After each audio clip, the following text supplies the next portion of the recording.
Bonjour, bienvenue pour cette deuxième journée des 2 jours de l'énergie, événement 100% digital organisé par Enoptea sur Saloon. Juste avant de commencer, d'accueillir notre premier conférencier de la journée, quelques petits détails techniques. Si vous voulez participer sur le chat, n'hésitez pas du coup à utiliser l'onglet Converser sur la barre de menu Zoom et vous pouvez basculer de tous les conférenciers à tous les conférenciers et participants. Et pour faciliter également le traitement par Didier, donc ça c'est le chat, c'est plus pour voilà, commenter et discuter de la conférence. Et si vous voulez poser des questions spécifiques pour que Didier y réponde en live, n'hésitez pas à utiliser l'onglet questions et réponses.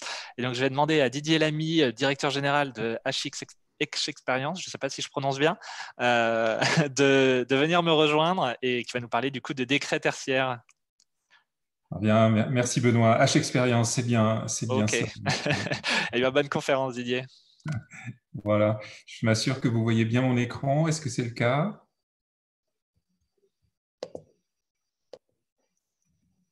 Pas encore. Nous n'avons pas encore le partage d'écran. Alors, je vais le refaire.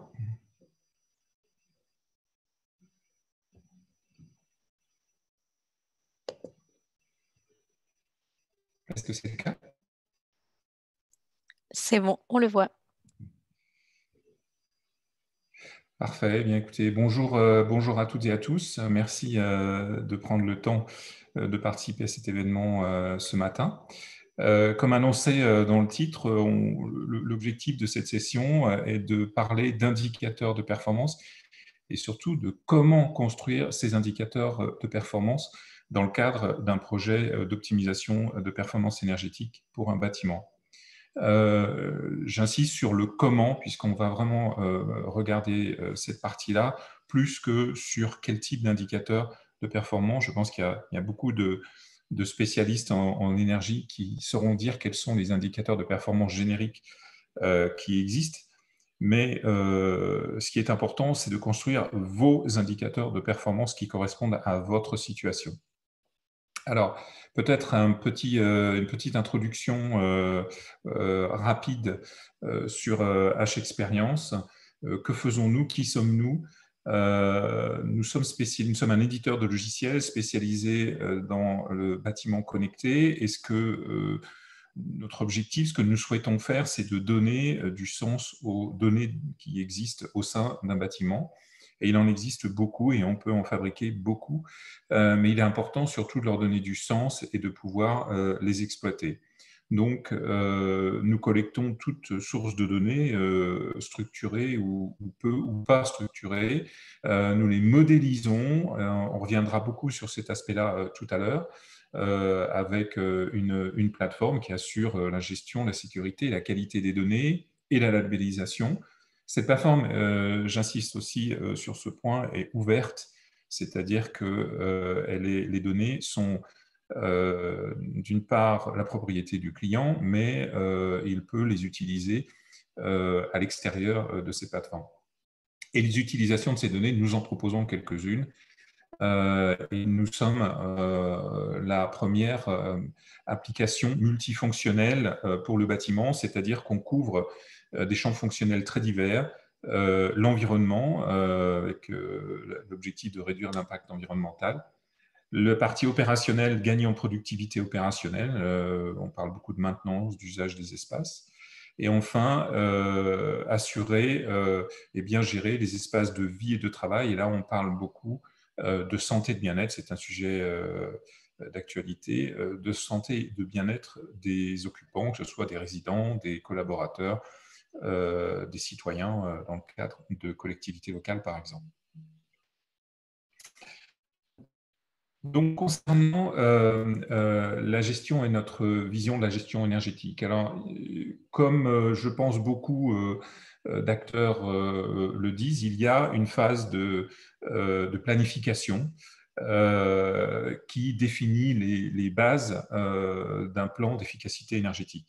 Alors, il s'agit de construire un historique, un référentiel, et dans le cas du décret tertiaire, ce référentiel est important.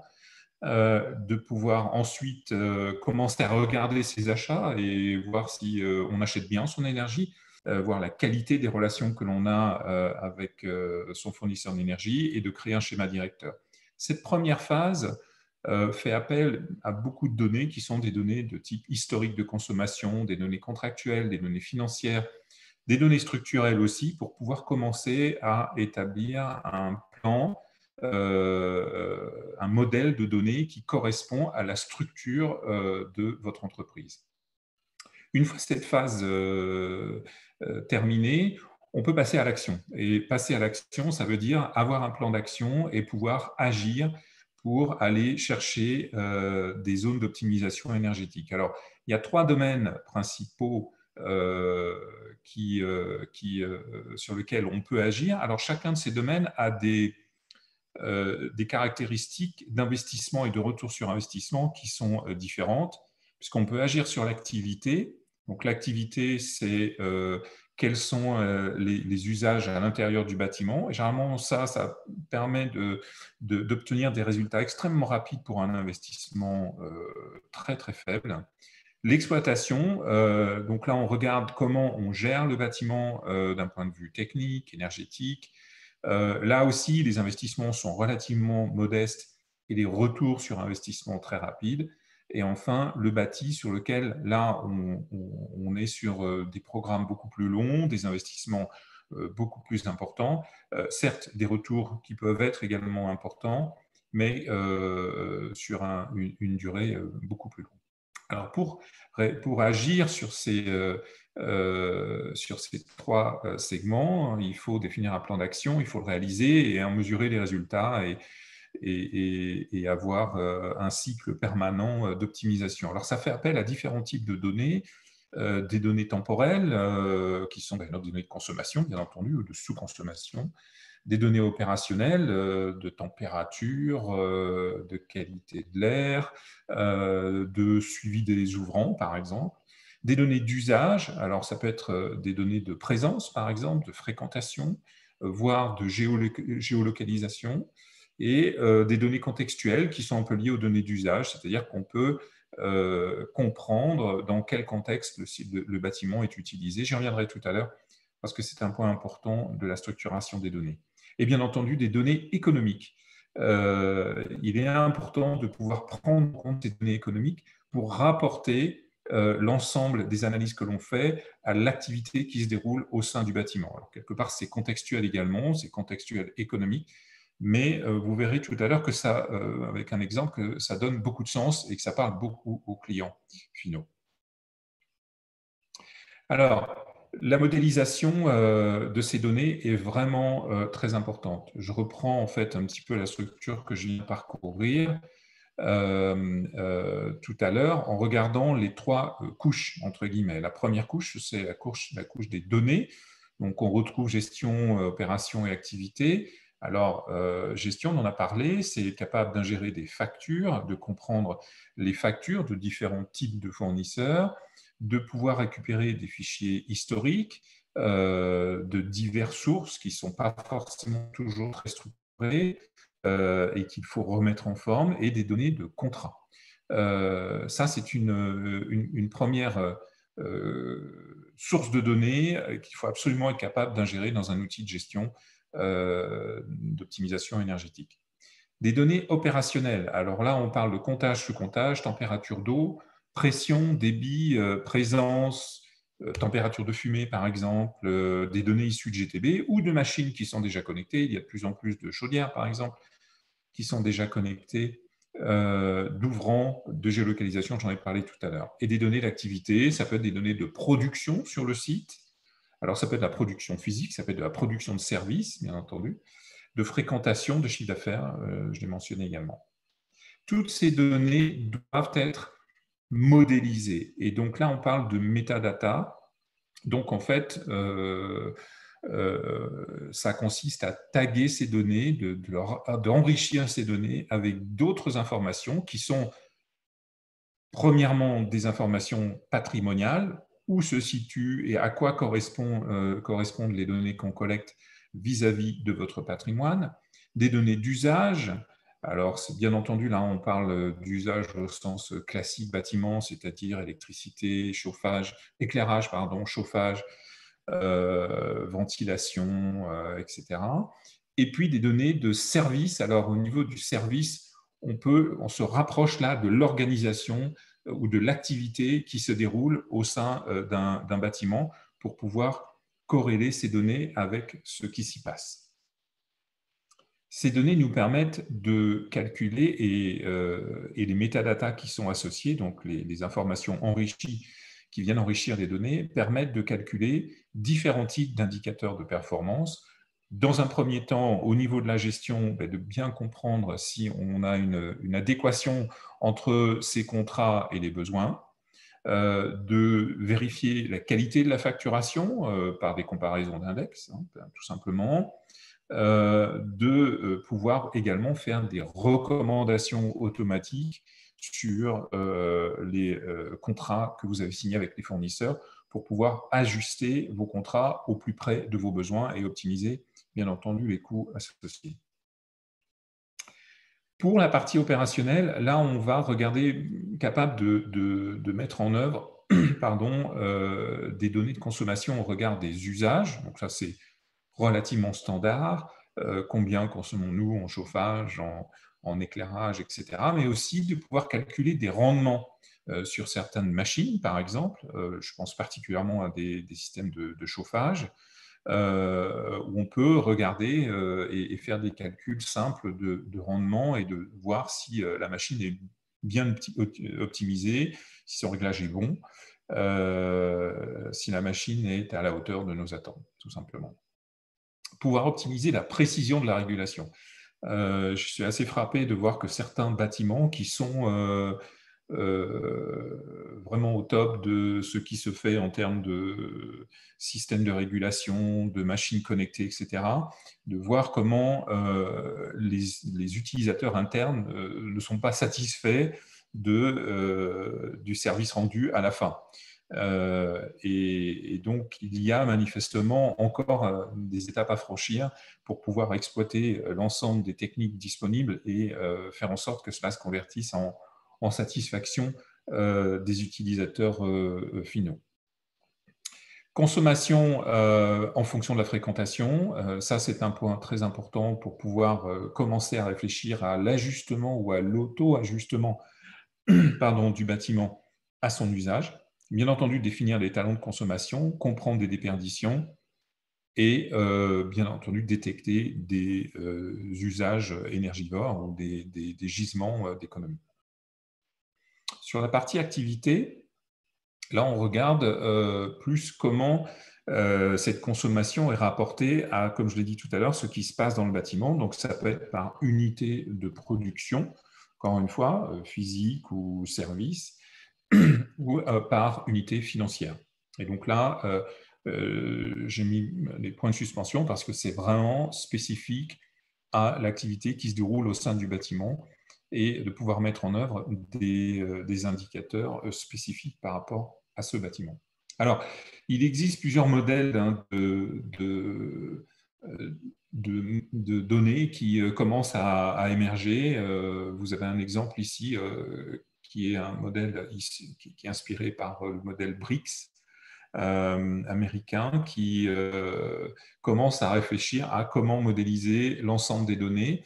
Ce modèle est très intéressant et il met en place les bases d'une modélisation de données. Donc là, vous avez un exemple avec une CTA et des éclairages et comment on commence à regarder, structurer les données avec plusieurs principales dimensions. On va dire qu'il y en a 5. D'abord, la dimension d'équipement, la dimension de localisation, donc ramenée au patrimoine, les points de mesure qui valent aux sources de données, les relations entre ces différents éléments qui existent, les interdépendances, et des données d'activité économique dont je parlais tout à l'heure. Donc, on a ces 5 dimensions qu'il faut gérer dans un modèle de données, mais c'est très important de prendre ça en compte dès que possible. Alors, ça peut se faire progressivement, mais c'est très important de prendre cela en compte dès que possible parce que c'est ce qui va permettre d'apporter de nouvelles connaissances. Et justement, comment faisons-nous pour apporter ces nouvelles connaissances? Comme je l'ai dit tout à l'heure, on apporte aux données des données contexte en rajoutant des tags sur chacune de ces données. Cela nous permet de définir et de comprendre les interdépendances entre ces informations contextuelles et les données qui sont connectées à ces tags, et de pouvoir ensuite définir des contextes et de regarder quelles sont les variables contextuelles sur lesquelles on peut agir. Et une fois que ce modèle est en place, c'est là où de nouvelles connaissances peuvent émerger, une nouvelle compréhension peut émerger pour pouvoir optimiser les consommations énergétiques. Alors, ça peut paraître un petit peu théorique comme ça. J'aurai un exemple tout à l'heure pour illustrer. Le premier exemple qui vient en tête, c'est simplement les DGU, tout simplement. Mais, voilà, ça, c'est un exemple de données contextuelles que tout le monde utilise dans le milieu de la gestion énergétique. Eh bien, en fait, il s'agit de prolonger cette notion de DGU sur des dimensions multiples qui peuvent être intéressantes. Alors aujourd'hui, ces nouvelles connaissances dont je parle, elles sont essentiellement, on est encore très manuel, je veux dire, puisqu'elles sont essentiellement liées à des connaissances d'optimisation de processus ou d'usage interne. Encore une fois, j'ai un exemple tout à l'heure qui mettra ça en évidence. Ce vers quoi on tend, c'est de pouvoir utiliser ces connaissances pour pouvoir faire une optimisation de ces nouvelles connaissances et de l'optimisation automatique de la gestion du bâtiment. Alors j'ai un exemple qui est la qualité de l'air vis-à-vis de la gestion énergétique. C'est un sujet d'actualité. Vous avez certainement vu des recommandations de différents organismes sur comment aujourd'hui gérer le renouvellement de l'air dans un bâtiment pour minimiser la propagation du virus Covid au sein d'un espace fermé. Ces recommandations sont essentiellement de ventiler le plus possible. Il est évident que ceci est en contradiction potentiellement avec une gestion économe de la consommation énergétique. Donc c'est là où il faut trouver des compromis entre la qualité de l'air, le confort des occupants et les consommations énergétiques. Et ceci doit pouvoir se faire le plus rapidement possible de manière automatique. Alors, une interface toutes ces données doivent être ensuite, il faut pouvoir les exploiter. Il faut pour ça, bien entendu, une interface ajustable qui corresponde à la manière dont vous voulez gérer votre énergie et le gérer par rapport à vos besoins, par rapport à votre profil. Donc là, il est important de pouvoir créer un accès simplifié aux principaux indicateurs génériques qui existent. Alors, ça peut se faire à travers des widgets très simples, mais aussi, il faut être en mesure de pouvoir créer des rapports qui sont en parfaite adéquation avec votre projet, avec votre profil, avec vos objectifs. Donc, l'ensemble des calculs et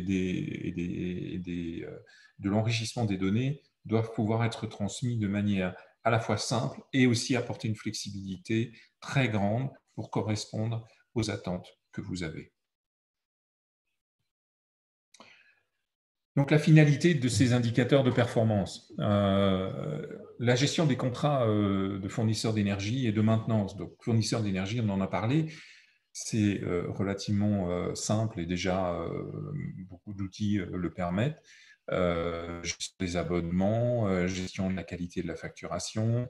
Donc, tout cela est quelque chose qui est très simple, mais auxquels les indicateurs de performance peuvent contribuer pour comprendre votre consommation par rapport à un abonnement et vous faire des propositions automatiques en fonction de votre profil de consommation. La gestion des fournisseurs de maintenance, là, on rentre dans un domaine un petit peu plus complexe où on peut commencer à associer les fournisseurs, les sociétés de maintenance à l'optimisation énergétique par un réglage et une performance des équipements dont ils ont la charge, donc qui soit le moins énergivore possible. Et pour ça, bien entendu, il faut être capable de le mesurer. Je parlais de rendement de chaudière, par exemple. eh bien, il faut être quand même en mesure de vérifier quels sont les éléments qui peuvent engendrer un mauvais rendement. Je pense par exemple à une température de fumée, par exemple. Donc, qui est un indice de réglage ou de non-performance d'une machine. Donc voilà, c'est des exemples, un exemple très concret qui existe, mais il y en a plein d'autres. On parlait de la régulation tout à l'heure.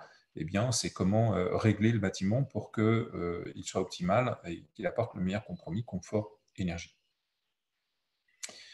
Une meilleure compréhension des coûts et des affectations, bien entendu, tous ces tags et toutes ces métadonnées permettent de ventiler les coûts de manière extrêmement précise et de les comprendre et de les ventiler. Et ça, peut être intéressant pour les contrôleurs de gestion.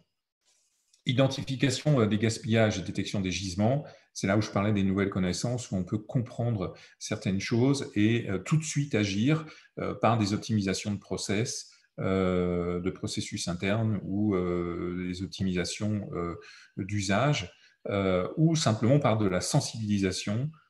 Une étude du CNRS montre que la sensibilisation des occupants peut engendrer à plus de 20% d'économie sur leur consommation. Donc la sensibilisation est un point très important également. Benchmark Intersit. Alors, les indicateurs de performance permettent de comparer, et ça, c'est de comparer à périmètre et à conditions égales. Ça, c'est très important pour pouvoir rechercher les meilleures pratiques et comprendre ce qui marche quelque part et pourquoi ça ne fonctionne pas ailleurs, et de pouvoir faire en sorte que ces pratiques soient partagées entre les différents acteurs. Recherche compromis usage, j'en ai déjà beaucoup parlé. La création d'indicateurs simplifiés pour la sensibilisation énergétique, j'y ai également fait référence. C'est quelque chose sur lequel, par exemple, on travaille dans le domaine du résidentiel pour pouvoir simplement informer les utilisateurs ou les résidents sur leur consommation et pouvoir influencer leur consommation.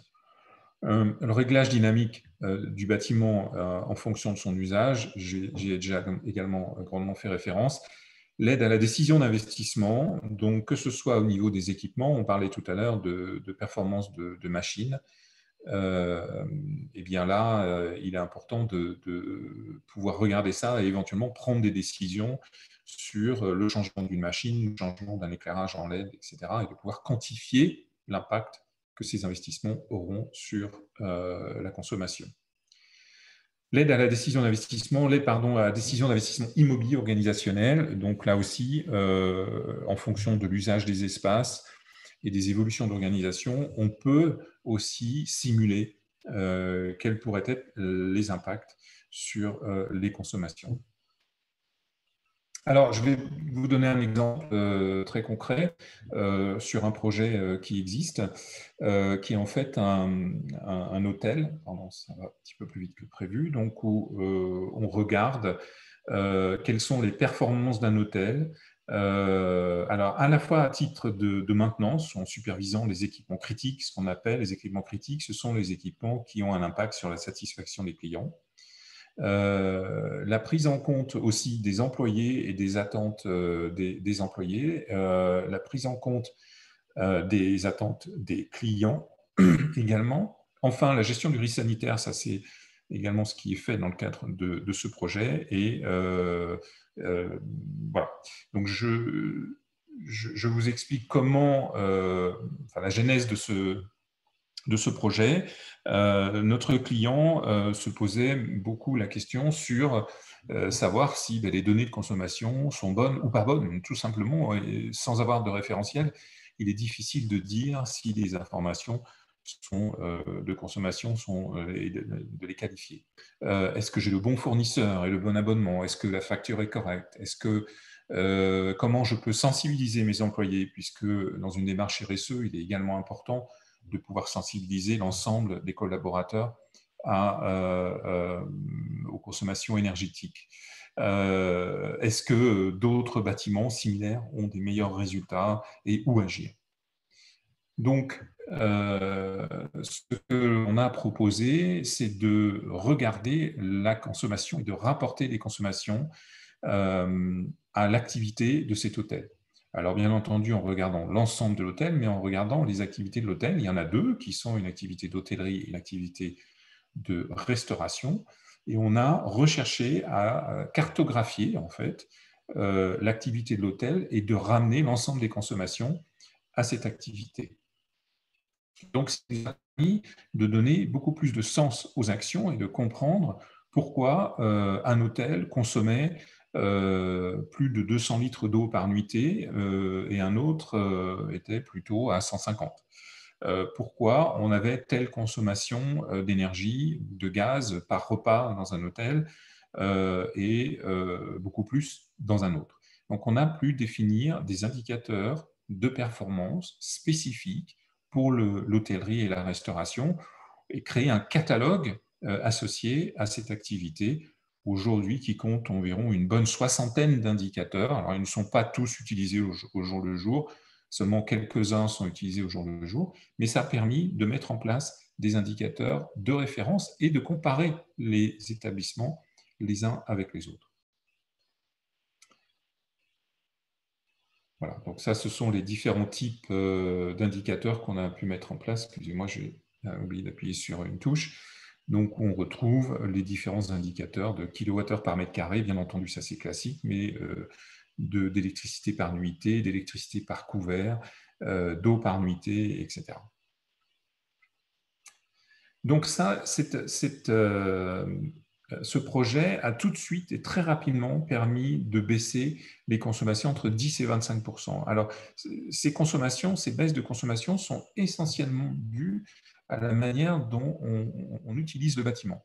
Il est très facile dans une cuisine d'oublier d'arrêter un four, de laisser tourner des équipements toute la journée parce qu'on se dit, ma foi, c'est pas bien grave, je le réutilise ce soir, je n'ai pas besoin d'éteindre mon four. Eh bien, en fait, ce genre d'usage énergétique est extrêmement défavorable à la facture et peut-être très facilement identifiable. Et c'est exactement ce qui s'est produit dans beaucoup d'hôtels où certains hôtels ont tout de suite vu que une consommation par repas dans un hôtel était bien supérieure à d'autres. Et en fait, tout se passait en cuisine et il fallait ajuster les procédures, les process internes en cuisine pour optimiser l'utilisation des équipements. L'autre conséquence qui n'a pas encore lieu, mais qui sera la prochaine étape, c'est la sensibilisation des clients. Lorsque vous êtes dans un hôtel, très souvent, on vous sensibilise dans votre salle de bain à ne pas à conserver vos serviettes, à ne pas les changer quotidiennement. Eh bien, on pourrait très bien imaginer que la prochaine étape sera de sensibiliser les utilisateurs de l'hôtel en leur donnant un équivalent CO2 de leur séjour, comme vous l'avez pour un billet de train, par exemple. Donc ça, c'est quelque chose qui sera la prochaine étape pour pouvoir sensibiliser les utilisateurs, les clients, en l'occurrence, à leur impact environnemental. Les caractéristiques d'un outil de performance énergétique: pouvoir collecter des données de sources très hétérogènes, de pouvoir assurer l'intégrité de ces données et la sécurité et la qualité de ces données, pouvoir les contextualiser. L'impact de la contextualisation est extrêmement important et c'est cette contextualisation qui nous permettra, par un module analytique, de définir des performances et de pouvoir prédire l'évolution de ces performances en fonction des actions qui sont en cours ou qui vont être réalisées et vérifier si ces prédictions par la suite sont bonnes lorsque le plan d'action est mis en œuvre. Donc, produire des indicateurs exploitables dans un plan d'action et, bien entendu, produire des données ouvertes. Nous adressons un certain nombre, à travers notre application, un certain nombre de besoins, mais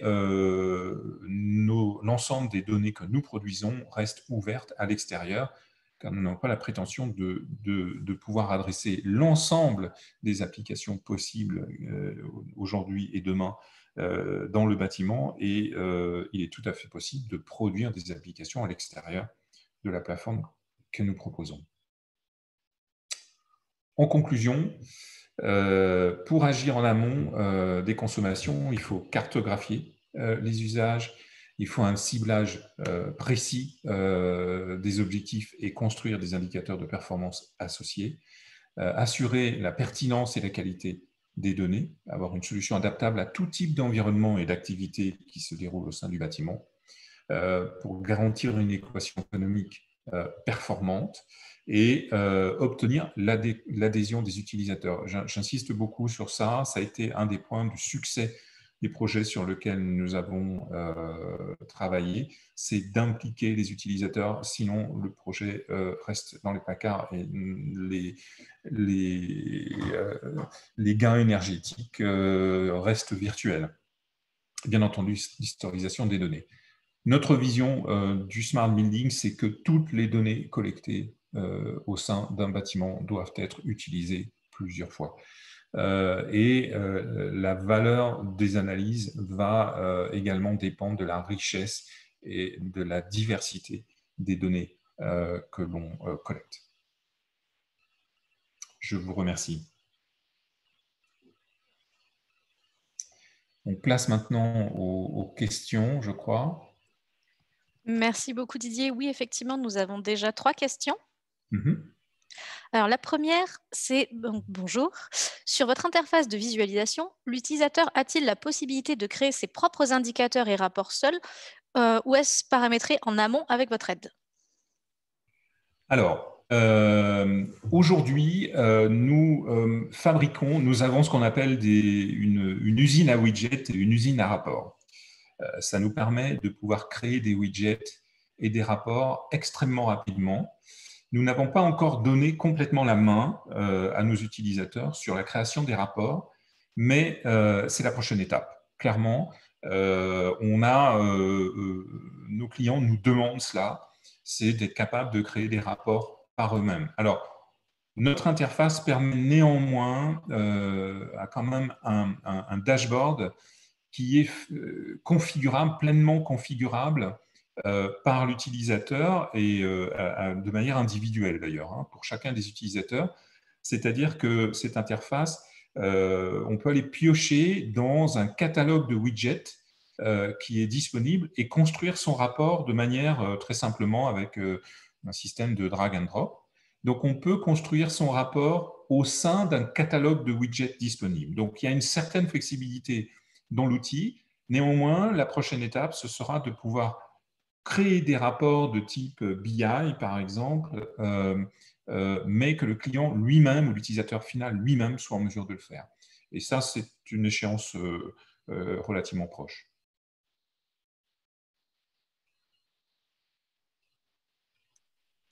Merci beaucoup Didier. Nous avons donc une autre question. Proposez-vous de suivre des KPI dans les temps qui permettent de mesurer l'atteinte des objectifs du décret tertiaire? Si oui, avez-vous une interface adaptée qui permet aussi du reporting? Alors oui, bien entendu, on s'inscrit pleinement dans le cadre du décret tertiaire, hein, c'est évident. Ça veut dire qu'il faut être en mesure de créer des indicateurs donc, qui reprennent l'historique, qui soient capables de créer un référentiel, mais de contextualiser aussi ce référentiel. Hein. Attention, il ne faut pas oublier ça. Un référentiel, vous pouvez prendre un référentiel sur les 10 dernières années. Il est évident que l'évolution du bâtiment et de son usage peut évoluer et il faut être capable de contextualiser ce référentiel. Donc là, des indicateurs peuvent être très intéressants pour pouvoir ensuite, lorsque l'on fait un reporting sur l'évolution de la consommation vis-à-vis du décret tertiaire, de pouvoir remettre dans leur contexte les données de consommation. Et bien entendu, de pouvoir alimenter automatiquement l'outil Opera de la DME. Ça, bien entendu, c'est également une fonctionnalité importante. Merci beaucoup. On a encore 2 questions. Une, donc, installez-vous des sous-comptages ou des sous-comptages ou des sondes pour collecter des données manquantes? Alors, que ce soit pour les sous-comptages ou l'ensemble des données qui peuvent avoir un intérêt dans l'analyse des consommations. J'ai fait beaucoup référence à des données de consommation, des données de pression, des données de température d'eau, de température d'air, de présence, d'ouvrant, etc. Il faut être en mesure de pouvoir collecter ces données de manière très simple, sans que ça demande des investissements trop importants, des travaux trop importants et que ça puisse s'adapter au bâtiment. Pour cela, ce que nous avons développé, c'est un catalogue de ce qu'on appelle des packs de collecte de données qui sont déjà tout prêts, prêts à l'installation, prêts à l'interconnexion avec notre plateforme, avec les solutions de réseau adaptées. Donc, en fait, un catalogue de packs permet de digitaliser un bâtiment sur n'importe quel type de données qui peut être intéressant à collecter dans le cadre d'une étude. Pour répondre plus précisément aux différents modes de comptage, là aussi, on s'adapte. On a des packs qui s'adaptent à la situation du bâtiment. D'une part, aux différents types de compteurs sur lesquels on est amené à rechercher, à collecter la donnée, que ce soit tout simplement des impulsions flash, des impulsions mécaniques, des sorties TIC. Enfin, on est en mesure de pouvoir s'adapter à tous les types de compteurs qui sont aujourd'hui sur le terrain. Lorsqu'il n'y a pas de compteur, là, on peut faire appel à d'autres types de solutions de type comptage via pince ampère-métrique. On a récemment équipé une résidence avec un petit peu plus de 250 systèmes de ce genre qui nous permet de faire une analyse très précise des différentes consommations. Donc, en termes de comptage énergétique, électricité, gaz, je peux parler même de fluide en général, énergie thermique, on est en mesure de récupérer des données de manière extrêmement simple avec ces packages qui existent et qui sont très faciles à mettre en œuvre. Alors, dans les questions suivantes, on a une question qui a été posée, je pense, par une personne qui en a déjà posé une. Donc, malheureusement, c'est un spectateur anonyme, donc je ne pourrai pas retrouver son nom. Mais en tout cas, il vous remercie pour la réponse précédente et vous demande si donc, les objectifs du décret tertiaire étant globalement de moins 40% des consommations en 2030, sur la base de votre retour d'expérience de moins 25% de la baisse de conso dans l'hôtel, quelles sont les étapes, du coup, j'imagine précédemment mentionnées, que vous suggérez pour atteindre les objectifs du décret? Alors, je vais dire le challenge le plus important, j'y ai brièvement fait référence, mais c'est vraiment d'obtenir l'adhésion des utilisateurs, des collaborateurs pour la mise en œuvre. Les projets IoT d'une manière générale, alors là, on est dans un projet IoT un petit peu spécifique, mais les projets, on va dire, de numérisation du bâtiment, en général, le principal challenge n'est pas tant technologique. Il est plus dans la mise en œuvre et l'ajustement des processus et donc l'adhésion des utilisateurs parce que ça peut engendrer aussi des modifications d'organisation en interne. Donc, je pense qu'un des plus gros challenges, il est là. Il faut vraiment être en mesure de pouvoir utiliser pleinement ce que ces outils peuvent apporter parce que les gisements sont là. Clairement, les gisements d'optimisation énergétique sont là. Il faut simplement accorder l'attention nécessaire à la mise en œuvre de ces outils dans leur traduction au niveau des processus et des compétences internes également qui sont associées.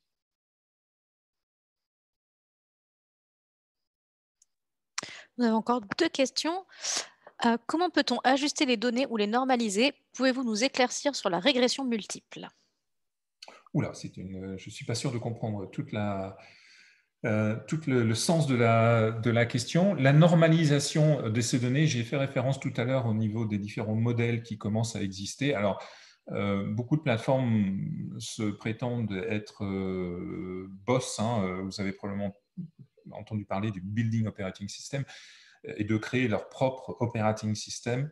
Nous aussi, bien entendu, au sein de l'expérience, nous avons un modèle de données, mais que nous benchmarkons en permanence par rapport à des modèles de données émergents. Donc, il n'y a pas de normalisation qui existe aujourd'hui sur les modèles de données. nous réalisons un benchmark parce que ce que nous souhaitons, c'est que ce modèle de données soit le plus ouvert possible. On ne veut pas d'un modèle de données propriétaire, tout simplement parce que on pense que la richesse des applications dépendra de l'ouverture, évidemment de l'adéquation de ce modèle de données avec ce qui est attendu, avec l'application, mais surtout de par son ouverture et de son adhésion la plus large possible.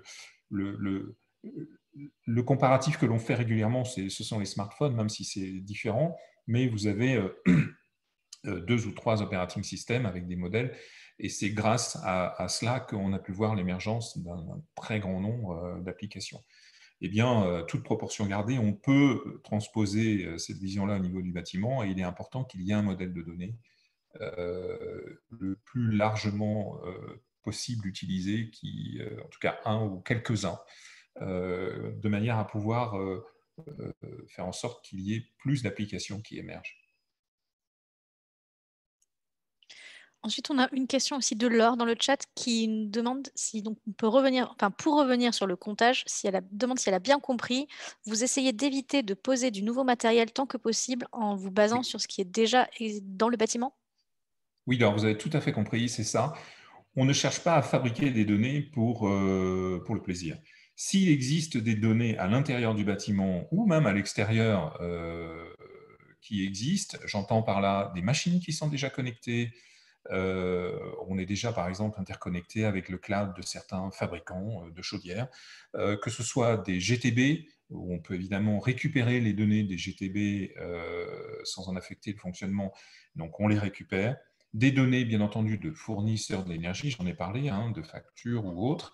On est très heureux de récupérer ces données-là. On ne cherche pas à fabriquer des données juste pour le plaisir.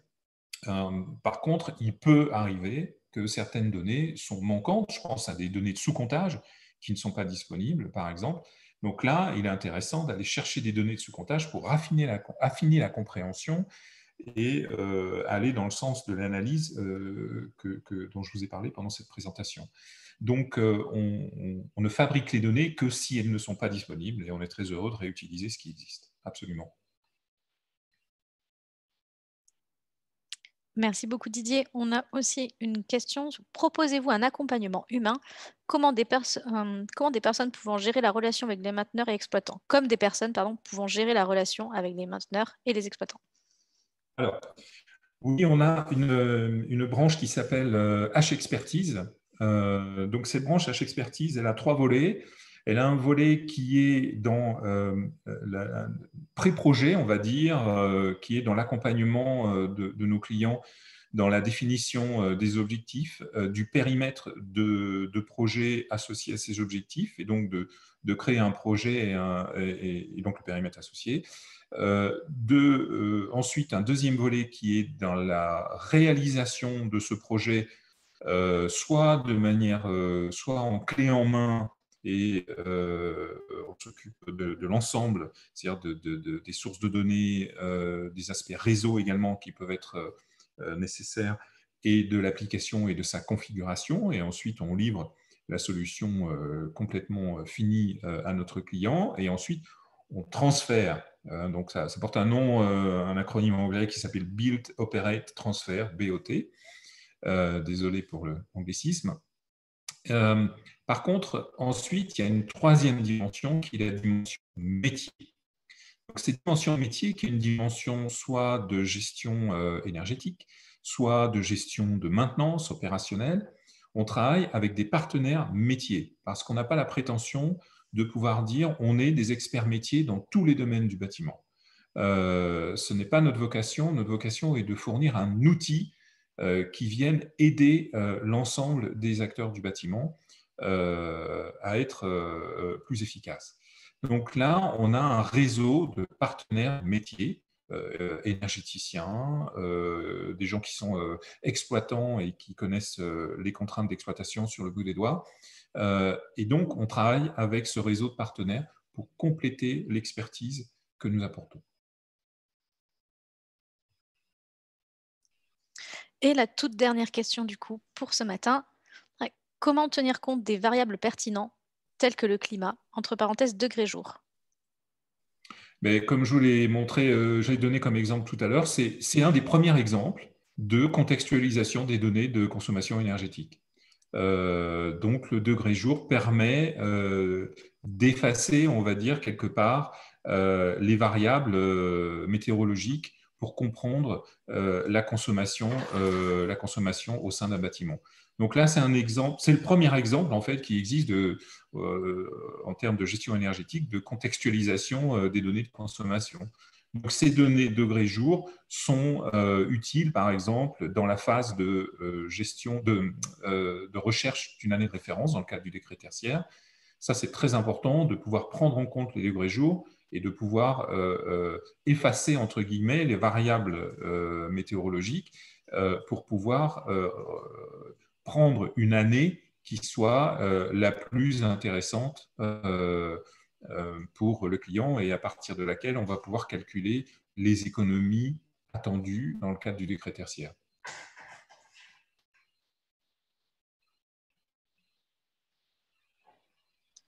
Merci beaucoup Didier. Alors, malheureusement, on va devoir s'arrêter là pour ce matin.